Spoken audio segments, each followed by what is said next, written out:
بسم الله الرحمن الرحيم وبه نستعين والصلاة والسلام على أشرف المرسلين. أكدوا لي كده التسجيل أعتقد أكتف. الانترفيس dermatitis algorithmic approach with clinical correlation، هي دي فكرة المحاضرة. احنا عايزين نعمل correlation بالباثولوجي اللي بعض الناس بتستغلسه، بعض الناس ما بتحبش قراءته، بعض الناس بيجي حته الباثولوجي دي ويبقى عايز يقلب. انا هخلي لك الباثولوجي يبقى واقع ملموس بتشوفه بالكلينيكال وبتشوفه بالدرموسكوب كمان من خلال المحاضره دي. تمام؟ اكدوا بس عليا لو الصوت واضح رجاء علشان نبروسيد ان شاء الله.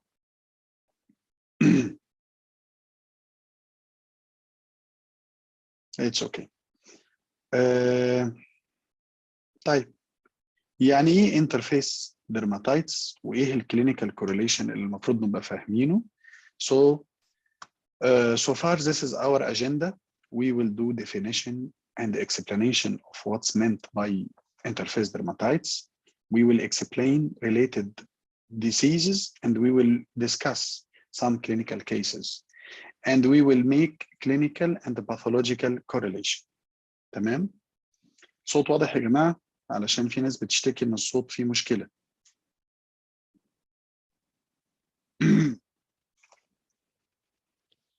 الصوت واضح؟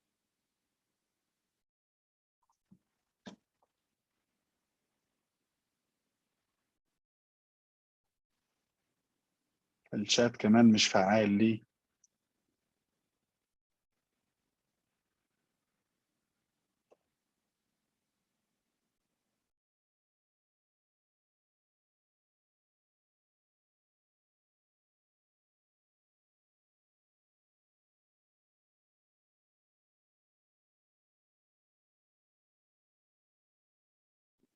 بسم الله. الصوت يا جماعة واضح؟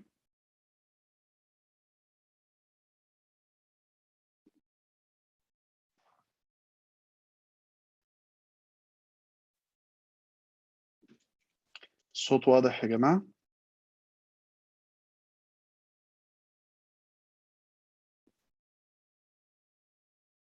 الو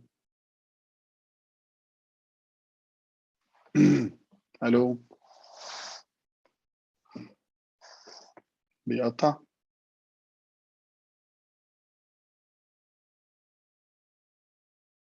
الو مش عارف.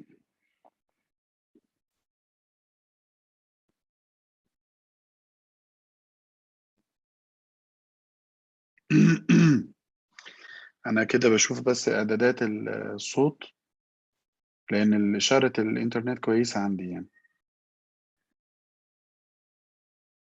الصوت واضح؟ اتس اوكي.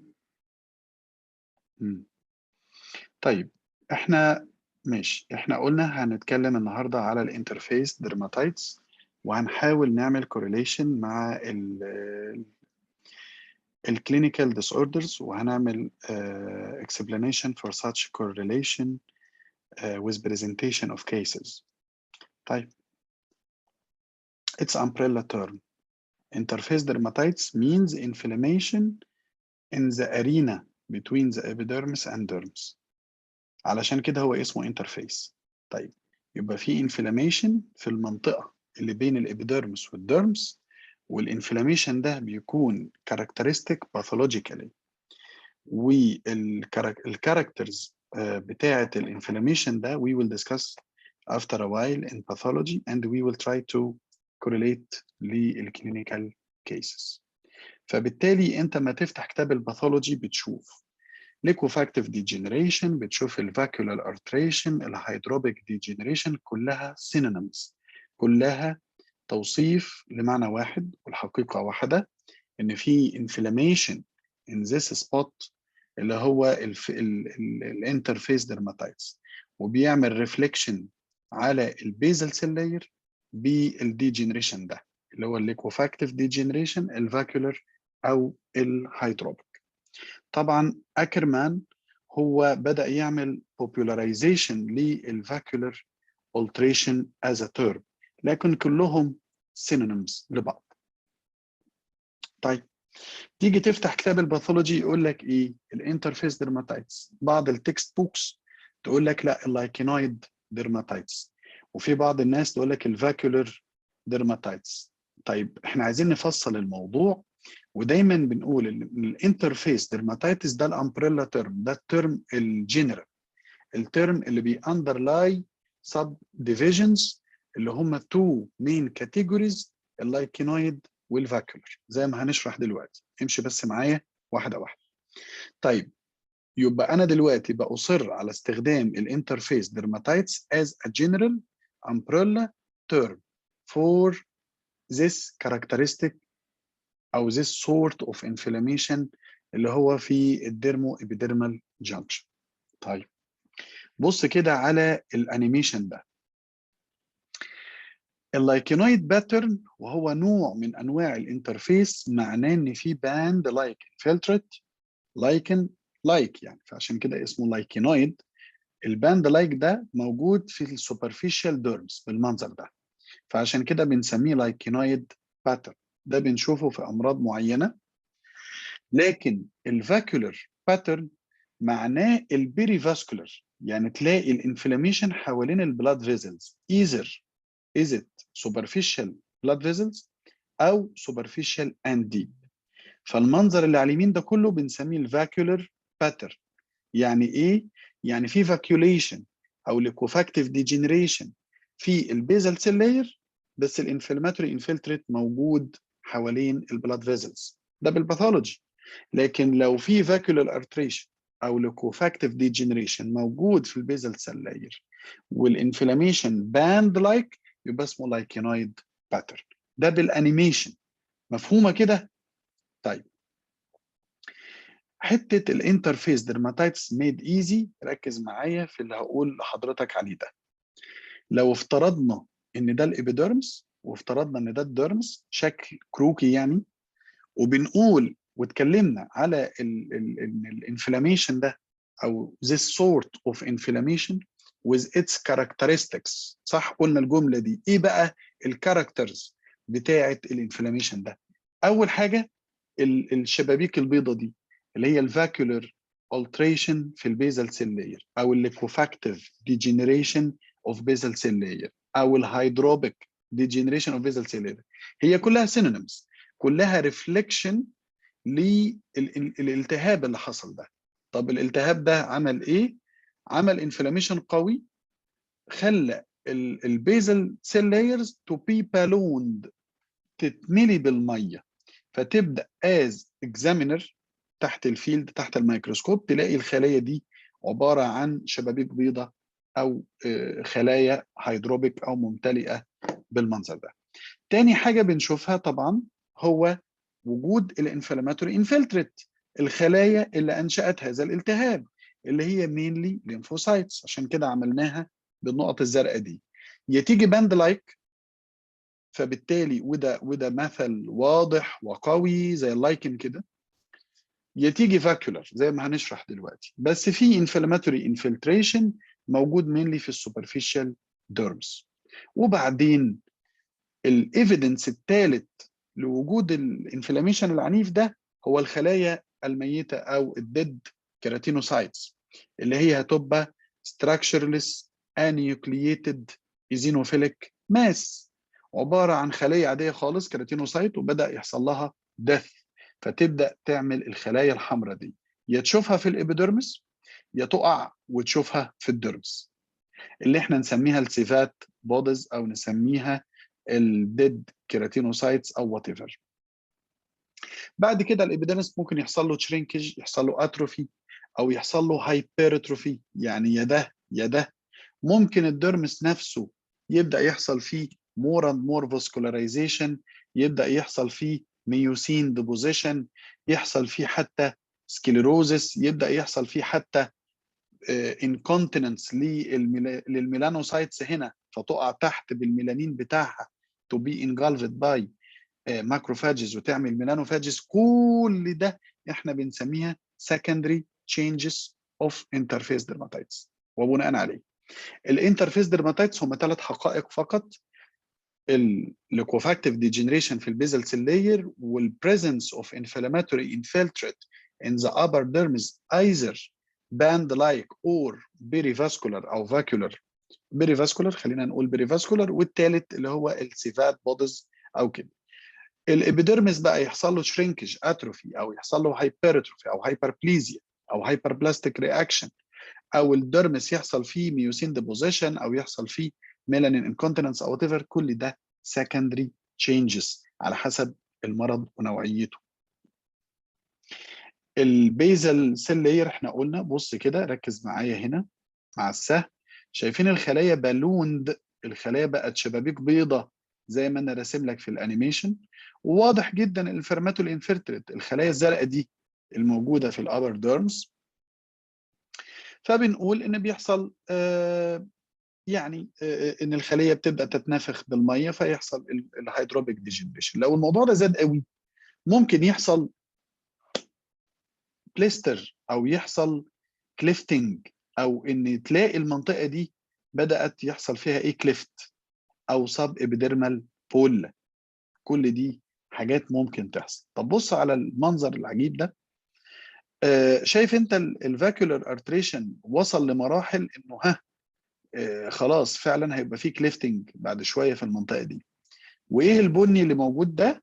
البني ده عباره عن ميلانوسايتس وميلانوزومز بدات تقع في الديرمس وبدات تعمل الميلانوفاجس. وايه الاحمر اللي موجود ده اللي السهم ده عليه؟ This is سيفاد بودز، وموجوده تحت، وفي سيفاد بودز اهي فوق. يبقى ده توصيف للي احنا الانيميشنز اللي لسه عاملينه. يبقى الابوبتوتيك كيراتينوسايتس اللي تسميها الكولويد بودز او السيفات او الديسكراتوتيك كيراتينوسايتس، كل دي هي عباره عن كيراتينوسايت وحصل لها بريماتيور ديث فبدات تاخد الشكل ده والصبغه دي. ده منظر اوقع، شايف انت المنظر ده؟ كل دي انيوكلييتد structureless cells وبتبقى ايزينوفيليك. المنظر ده اللي هو السيفات بودس. تمام.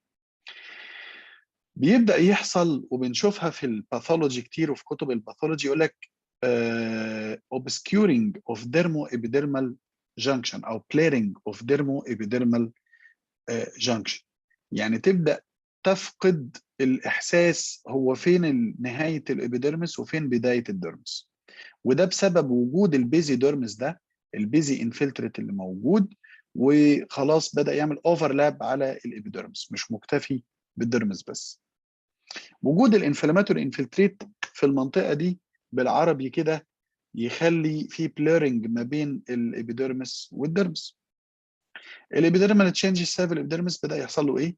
بدا يحصل له اتروفي خالص، وده ممكن يحصل. شايف الانفلاماتوري انفلتريت واضح ازاي؟ الفاكولار ارتريشن لو عينك خبيره مكان السهم كده تبدا تشوفها شويه بالباور دي. حد يقدر يقول لي احنا شايفين ايه هنا؟ وايه المميز وليه انا جايب السلايد ده؟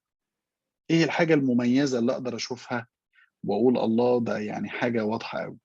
ده ايبيديرمس طبعا عشان الناس المبتدئه في الباثولوجي، وده ديرمس، ودي كل دي ليمفوسايتس بس مش بيزي قوي، مش باند لايك. حوالين البلاد فيزلز شويه موجوده هنا اهو. ها، وفي حاجه مميزه حد يقدر يقول لي على الشات؟ على الشات يا جماعه الصوت واضح طيب ولا ايه؟ الصوت واضح؟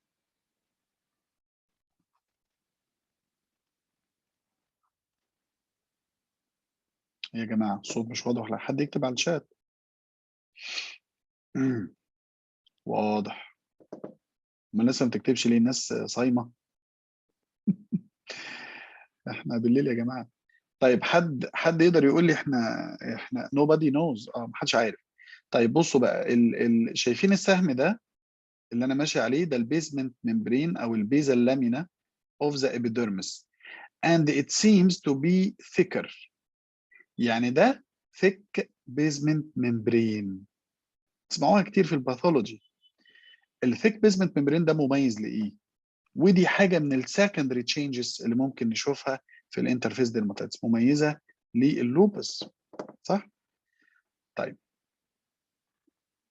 البابيلاري ديرمال تشينجز، شايفين كل ده ديرمس بدأ يشوف حاجات بني اهو، يعني في ميلانوفاجيس موجوده، ممكن تلاقي ميوسين ديبوزيشن، كل ده من السكندري تشينجز. You can imagine all such dermatoses كلهم يعملوا انترفيس ديرماتايتس، والساتش ديرماتوزيز ده every day practice. فبالتالي full understanding of interface dermatitis very important for better diagnosis, better differential diagnosis, better management even. والمانجمنت مهم وهنتكلم عليه.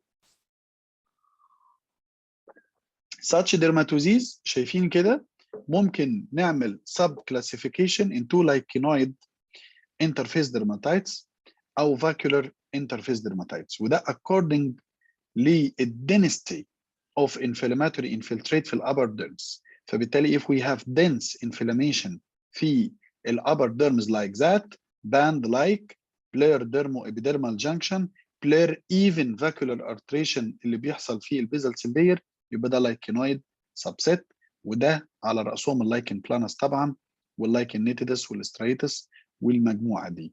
لكن مجموعه الامراض الثانيه دي زي الاريثيما مالتيفورمي والدراج رابشنز وايفن اللوبس، الانفلاماتوري انفلتريت بيبقى شويه بيريفاسكولار زي ما احنا شايفين، اتس نوت باند لايك، وبيبقى الفاكولار ارتريشن في البيزل سيل لاير مور ابارنت للاكزامينر اندر مايكروسكوب، عشان كده بنسميه فاكولار التريشن او نسميه بيريفاسكولار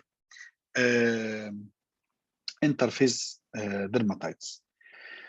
طيب طبعا الموضوع مش so separate like that، في طبعا interplay في النص، في هو سبيكترم، يعني ده ممكن we add this to dermatology spectra، يعني هو مش لايكينويد قوي ومش فاكولار قوي، في حالات تبقى في النص سايحه يعني، بس this is for better categorization and better understanding of interface dermatitis.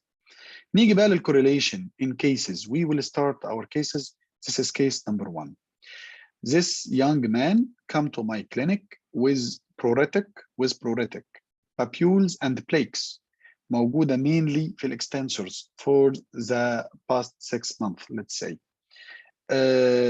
According to the clinical presentation اللي انت شايفه, what is the most probable diagnosis according to clinical?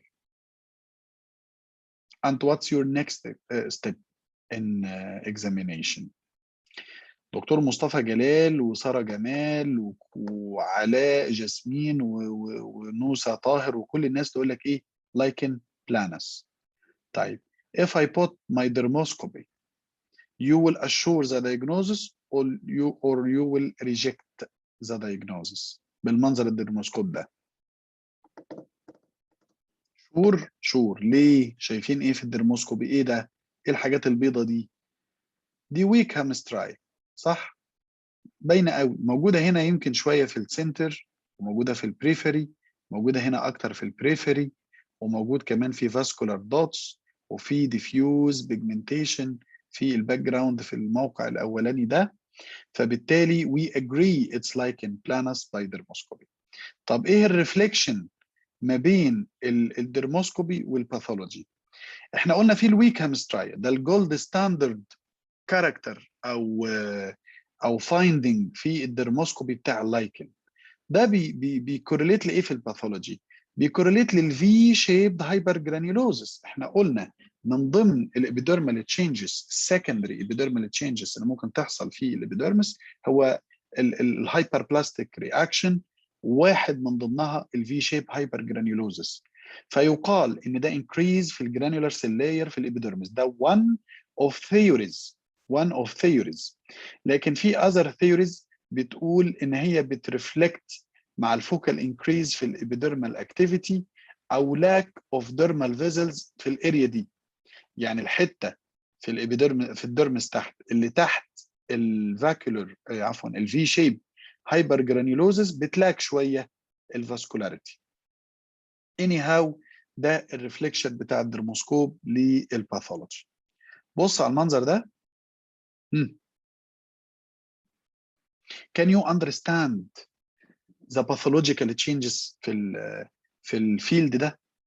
This is epidermis، ده هنا في stratum كورنيوم واضح انها thickened، يعني في compact hyperkeratosis، وده هنا الفي shaped hypergranulosis موجود، وهنا في acanthosis which is irregular throughout the field, and we have the basiodermis here. الانتنس inflammatory infiltrate, all such blue dots، كل ده lymphocytes attacking الديرمو-epidermal junction. الفاكولار artration شوية masked by the intensity of inflammatory infiltrate. الناس اللي بترسم ابوس ايديكم، محدش يرسم disable. ماشي، يبقى I cannot detect the vacuolar artration exactly by my eyes. Why؟ علشان ال intensity of inflammatory infiltrate.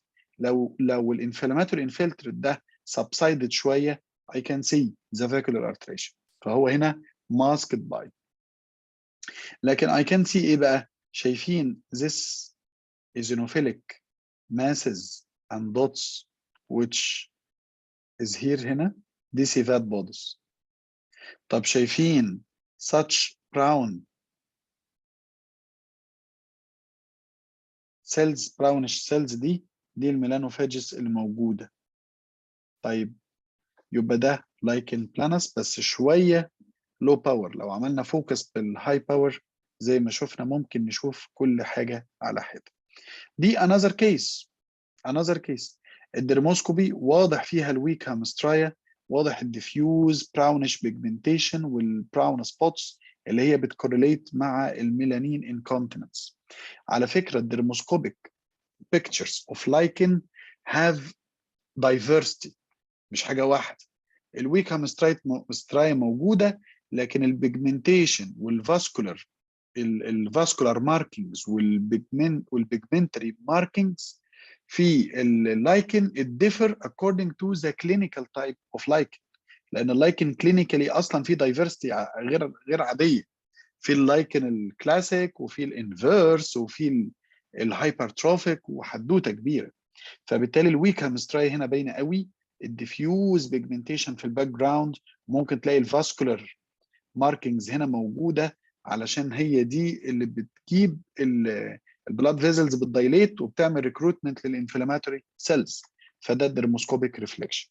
كيس نمبر 2.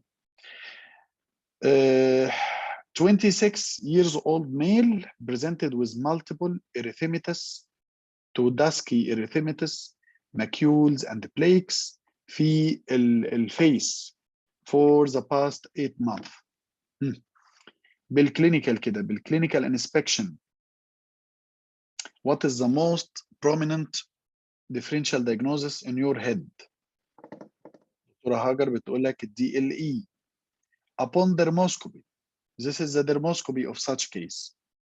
What you can see in dermoscopy here؟ شايف ايه؟ شايف تلانجكتيزيا واضحة جدا، شايف شوية براونش بيجمنتيشن بالذات في البريفري موجود، شايف dilated follicular ostia، وشايف سيلفر سكيلينج موجود في بعض الفيلدز. ده what I can see يعني، صح كده؟ طب الكلام ده بيرفلكت مع دي حالة ديسكود الايه طبعا. بص هنا بالمنظر ده، شايف الدايليتد فوليكولار اوستيا والكيراتينايزيشن اللي فيها، يعني فوليكولار كيراتينايزيشن واضحه، وده نتيجه فيلينج اوف كيراتين في باتيولس هير فوليكل اوبننج يعني هنا اهو او اوستي. فبالتالي الكلام ده في الباثولوجي اهو بيرفلكت معانا في الدرموسكوب. كمان واضح البري دايلكشن للانفلاماتوري انفلتريت حوالين الابندج اللي هو الهير فوليكل في الحاله دي. فبالتالي انت هنا هتلاقي الهير فوليكل بقت دايليتد الاوستيوم بتاعها وبقت فيلد ويز كيراتين. وجود البلاد فيزلز والانفلاميشن العنيف ده في الابر ديرمس هيرفلكت مع وجود الفاسكولاريتي او التلانجكتيزيا بالمنظر ده. الانترفيس ديرماتايتس اللي ممكن يحصل، وباي ذا واي according to such power you can detect هنا if you have expert eye according للارو ده الفاكولار ارتريشن في البيزل سيل لاير. انا عمال اروح واجي اهو، وسيتبعه لاحقا الميلانين انكونتيننس وممكن تلاقي البراونش بيجمنتيشنز دي موجوده. يبقى الباثولوجي بيسمع في الدرموسكوبي اهو. مفيش داعي تحفظ درموسكوبيك كرايتيريا للديسكويد اي if you have the 3D imagination يعني. لما تيجي تشوف بالباثولوجي وتلاقي thickened basement membrane along the basal lamina of the epidermis. ده من الادد فاكتورز يعني.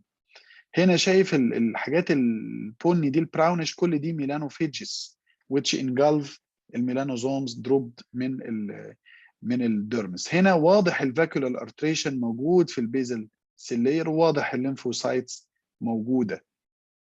دي مش ليمفوسايت اللي على السهم، دي هيستيوسايت. الليمفوسايت الحاجه الزرقاء اللي زي دي. كيس نمبر 3 ده كان young man أو young boy 18 years old وpresented by asymptomatic shiny white papules which are discrete papules, monomorphic lesions all the same in diameters disseminated in the upper trunk mainly. فده الكلينيكال وده الدرموسكوب بتاعها.